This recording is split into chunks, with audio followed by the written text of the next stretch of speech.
Hér á Sandskeiði eru menn að tygja sig til brottfarar í athyglisverða. Þetta er hópur hestamanna sem ætlar að fara á hestum þvert yfir hálendið.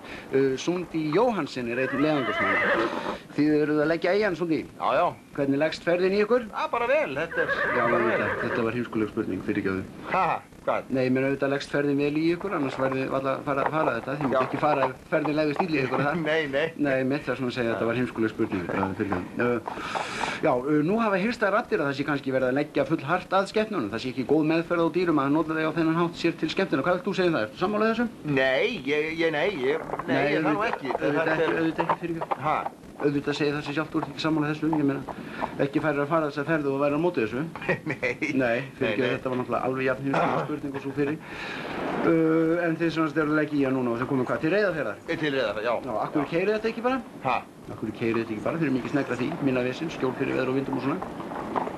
Nei, þá væri þetta ekki hestaferð, sko. Þá verði þetta ekki hestaferð? Nei. Þið sem sagt eigið ekkert erindi á Reyðarfjörð?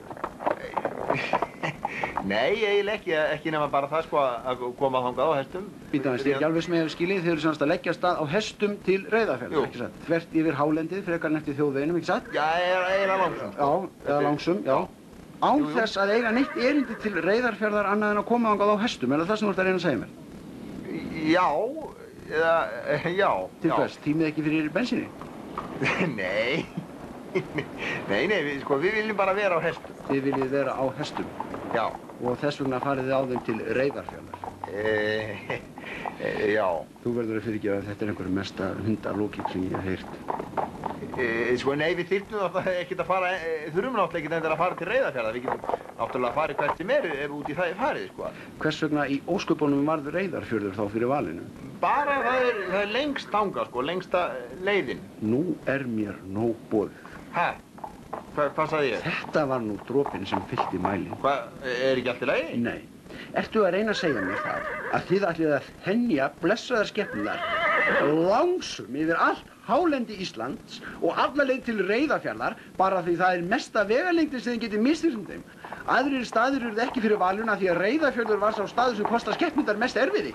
Nei, þetta er nú engin misstyrming, sko. Engin misstyrming? Hvernig heldur að skepnunum líða að láta flengja sig svona ekki þvert yfir landi heldur langsum yfir landi alla leið til Reyðarfjarðar? Maður letið það nú verið að þetta er eitthvað erindi til Reyðarfjarðar en bara til gamans. Já, sko, þetta er nú eiginlega meira hugsun sem skemmtiferð. Skemmtiferð? Skemmtiferð? Heldur að hestunum sé skemmt? Já, þeir hafa gaman, sjá landið og... Hlaupt þú með mig á bakinu, langsum, yfir landið, minnst 24 km á dag, þá til þú rogast með mig inn í Reyðarfjarðarbæ og segðu mér síðan hvað þú naust útivistarinnar. Nei, þetta er nú ekki sambarlegt. Kýlir mér, Þetta er Magnús H. Skarphéðinsson, fyrir stöð 2, á Sandskeiði.